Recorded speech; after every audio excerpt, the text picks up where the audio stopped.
নমস্কার বন্ধুরা, তোমাদের সঙ্গে আরও একটি ভিডিও নিয়ে চলে আসলাম।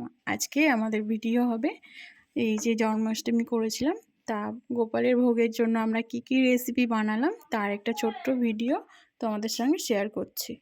এই যে দেখতেই পাচ্ছ আমাদের সিংহাসন সাজানো হয়ে গেছে। এদিকে শাশুড়ি মা এখানে ভোগের জন্য অল্প করে গোপালের তালের বড়া করছে, আর বাইরে আমাদের করতে হবে। এখানে অল্প করে ঠাকুরের জন্য ঠাকুরের বাসনে করা হচ্ছে। আমি এখানে লুচি বেলে দিচ্ছি, আটাটা মেখে কমপ্লিট করে নিয়েছিলাম। তো এই যে আমার শাশুড়ি মা এখানে লুচিগুলোকে ভেজে গোপালের জন্য অল্প কিছু তালের বড়া, একটু মালপোয়া, সুজি, লুচি এখানে বানাবে, আর আলাদা করে আবার আমাদের বাইরেও করতে হবে। তো আশা করছি ভিডিওটি খুব সুন্দর হবে, তোমরা দেখে ভালো লাগবে। তোমরা অবশ্যই ভিডিওগুলি দেখো। এই যে প্রথমে আমাদের লুচিটা করা হলো, তারপরে এই যে এখানে হচ্ছে মালপোয়া, এখানে সুজি, ময়দা আর দুধ দিয়ে করা হচ্ছে গোপালের জন্য। এখানে লবণ ছাড়া করা হবে। এইগুলো করার পরে আমরা আবার বাইরেও করব। তো চলো ভিডিওটি দেখো, তারপরে আমরা করব তালের বড়া।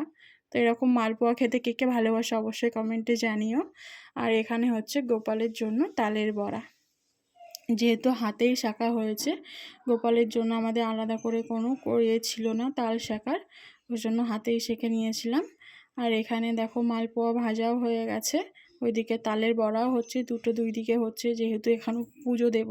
তারপরে আবার বাইরে অনেক রান্না বান্না আছে, তোমরা দেখতেই পাবে। তো এখানে তালের বড়াগুলোও ভাজা হয়ে যাচ্ছে।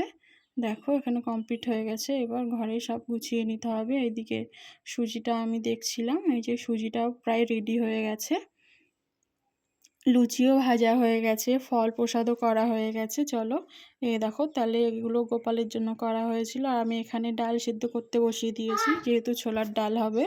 এই যে আমি ছোলার ডাল সেদ্ধ করতে দিয়ে এসে পুজো করতে বসে গেছি। আমি এই প্রথমবার জন্মাষ্টমী মনে হলো গোপালকে স্নান করিয়ে জন্মাষ্টমী করি, তো তার একটা ছোট্ট ভিডিও তোমাদের সঙ্গে শেয়ার করছি। তোমরা অবশ্যই জানিও কেমন হয়েছে। এই যে লুচি, সুজি, প্রথমে সুজি দেখালাম, তারপরে এই যে ছোলার ডালও আমার রেডি হয়ে গেছে রান্না। আর এখানে দেখো তালের বড়ার জন্য ব্যাটারটাও গোলা হয়ে গেছে। এখানে ময়দাও মেখেছিলাম, তোমাদের দাদাভাইয়ের স্কুলের স্যার ম্যাডামরা সবাই খাওয়া দাওয়া করবে আজকে দুপুরবেলা। এখানে তালের বড়াগুলোও ভাজছি, দেখো কত সুন্দর হচ্ছে বড়াগুলো। ব্যাটারটা শাশুড়ি মাই গুলে দিয়েছিল, আমি এখানে ভাজছিলাম, উনিও কিছুটা ভেজেছে, আমিও ভেজেছি।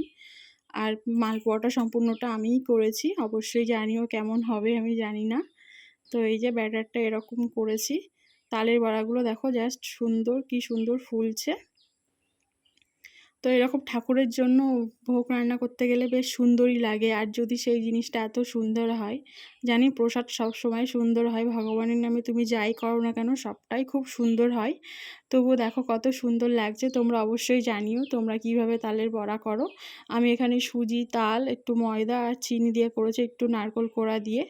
আর মালপোয়াটা সম্পূর্ণ দুধ দিয়ে, ময়দা আর সুজি দিয়ে করেছি। তো এখানে ভাজছি, ভাজতে ভাজতে মনে হলো তোমাদের সঙ্গে একটু ভিডিও করি নিজের। এই যে একদিকে মালপোয়া ভাজছি আর একদিকে তালের বড়াটাও করছি। দেখো দুই দিকে দুটো করছি, যেহেতু লেট হয়ে যাচ্ছে, একটার সময় আবার ওর স্কুলে দিতে যেতে হবে, লেটও হয়ে গেছে সকালবেলা এগুলো করে উঠে। তো এদিকে মালপোয়া, এদিকে হবে তালের বড়া, সাথে ছিল লুচি, ছোলার ডাল আর সুজি। তো তোমাদের কেমন লাগলো রান্নাগুলো অবশ্যই কমেন্টে জানাবে। আর কে কে ভালো খাও সেটাও অবশ্য জানিও। আমার মনে হলো ভিডিওটি তোমাদের সঙ্গে শেয়ার করি, আমার খুব ভালো লেগেছিল। এরকম ভগবানের জন্য প্রসাদ বানাতে খুব ভালোই লাগে। আর সেইগুলো যদি এত সুন্দর সুন্দর হয়, সবাই খেয়েও বলেছিল খুব সুন্দর হয়েছে। আমি জানি না কত সুন্দর ফুলছে, দেখো মালপোয়াগুলো দেখেই মনটা ভরে যায়। এরকম মালপোয়া যদি ফোলে না, তখন বেশ ভালোই লাগে, মানে আর কোনো কষ্টই হয় না। তবুও একটু কষ্ট হচ্ছিল যে অনেকক্ষণ ধরে দাঁড়িয়ে দাঁড়িয়ে ভাজছিলাম, মাজা যন্ত্রণা করছিল। তবুও ঠাকুরের নামে করেছি, আর এত সুন্দর হয়েছে সেটা দেখে কষ্ট সব দূর হয়ে গেছে। তো এই দেখো এটা হলো ফাইনাল লুক। এই যে আমার মালপোয়াগুলোও ভাজা হয়ে গেছে, এটা হলো ফাইনাল লুক। মালপোয়াগুলোও খুব সুন্দর হয়েছিল, সবাই খেয়ে খুব নাম করেছিল। তোমাদের দাদা ভাই, আমার ছেলে খুব ভালো খায় এরকম ভাজাভুজি করে দিলে। তো দেখো আমার রেডি হয়ে গেছে। তো আজকের মতো টাটা। ভিডিওটি কেমন লাগলো অবশ্যই কমেন্টে জানাবে। আবার দেখা হবে পরবর্তী একটি ভিডিওতে। ধন্যবাদ বন্ধুরা, সবাই ভালো থাকবে, সুস্থ থাকবে।